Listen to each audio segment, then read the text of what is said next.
चुड़ैल के घुंघरू। दीनापुर नाम के गांव में चमन अपने माता पिता के साथ रहने के लिए आया था।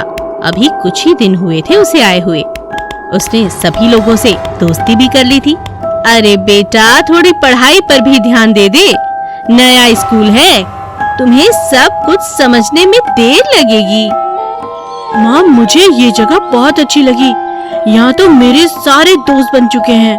कुछ ही दिनों में चमन की गहरी दोस्ती राजू से हो गई। राजू चमन को भूतों की कहानियां सुनाया करता था। चमन को बहुत मजा आता।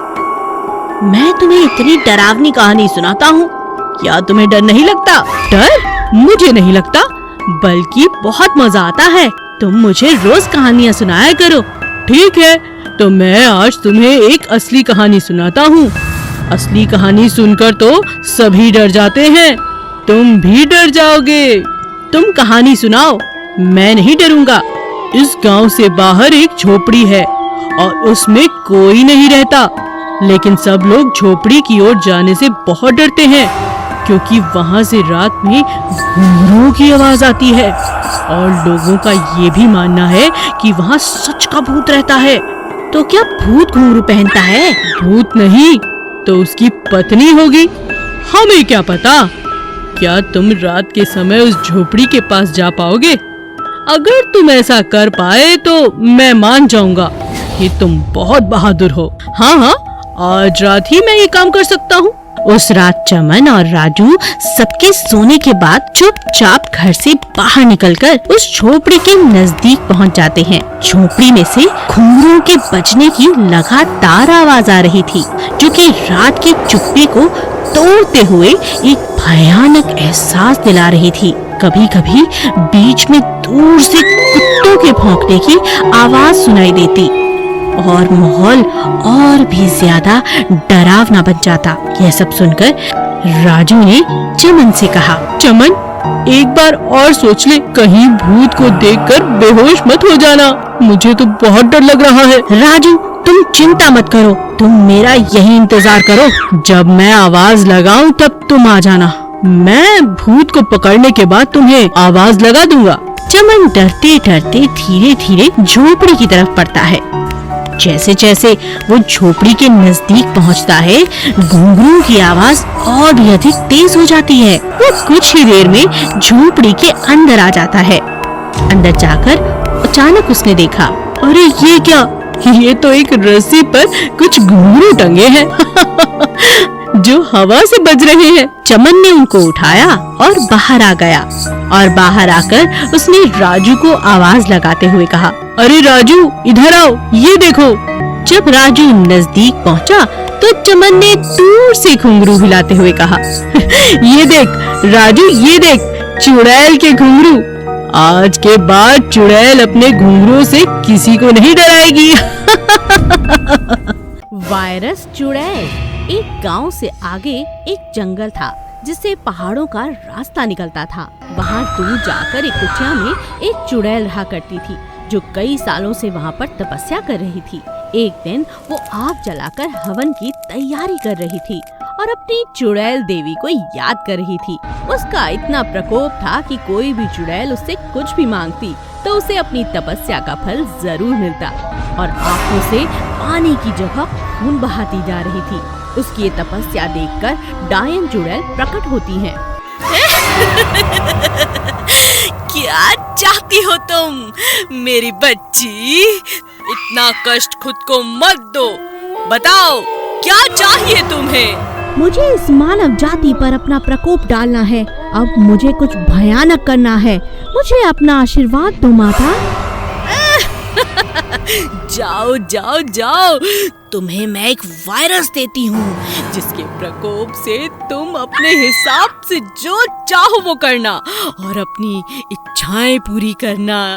इतना कहकर डायन वहाँ से चली गई। चुड़ैल खुशी खुशी जोर जोर से हंसने लगी, साथ ही वायरस को भी प्रकट कर लिया।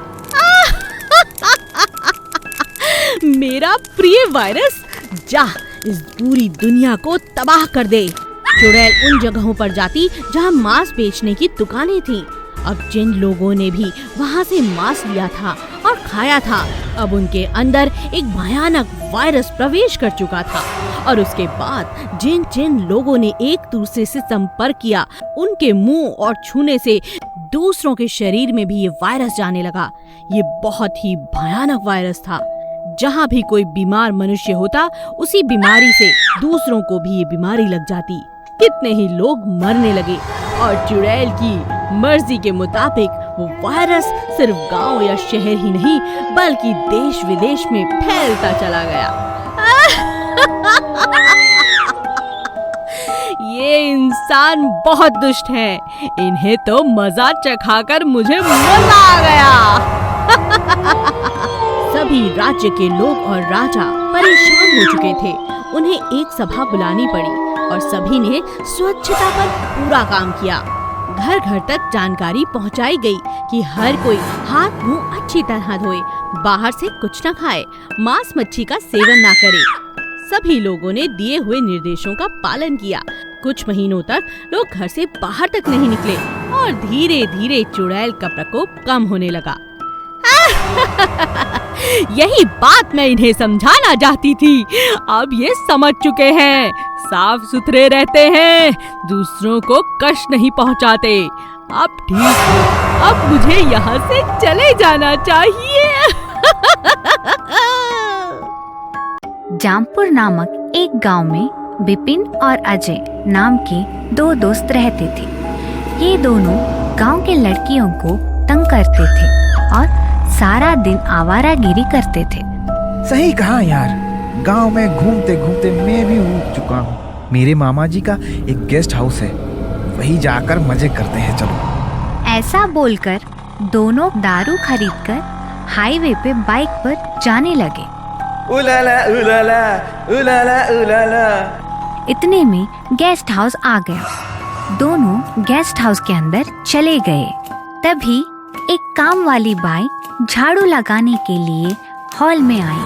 अरे अजय, ये माल तो बहुत हॉट है, इसके साथ मजे करेंगे। अरे नहीं मेरे बाप, मेरे मामा को अगर पता चला ना तो चमड़ी उधेड़ देंगे और कभी इस गेस्ट हाउस में आने नहीं देंगे।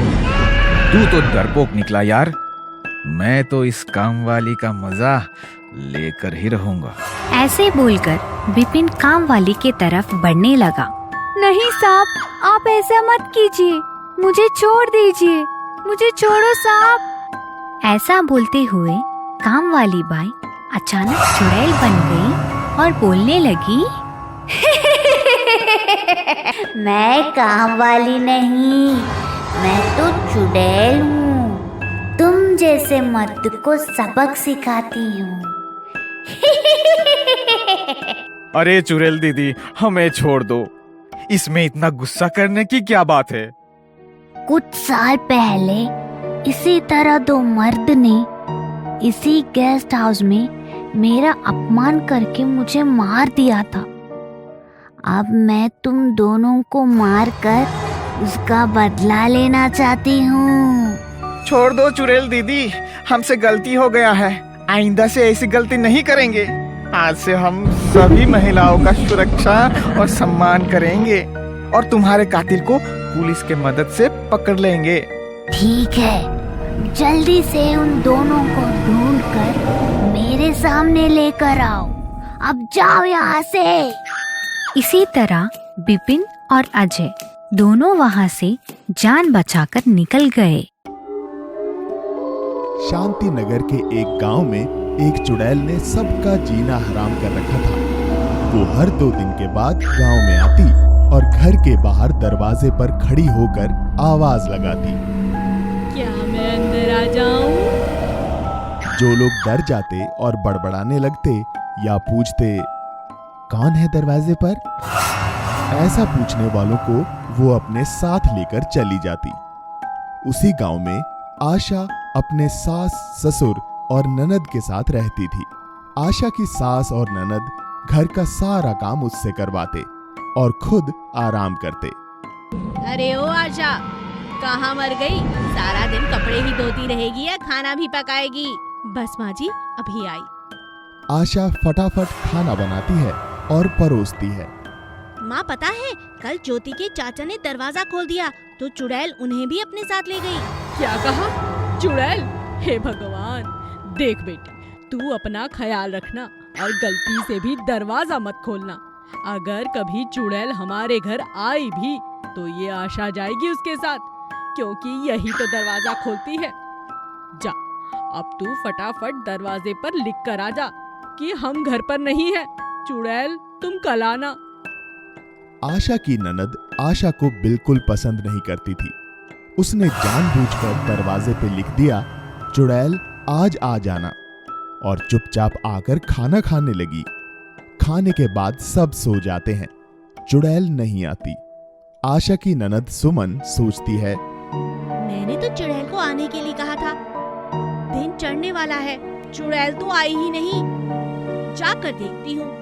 सुमन जैसे ही दरवाजा खोलती है, सामने चुड़ैल को पाती है। चुड़ैल उसे अपने दांतों में दबोच लेती है।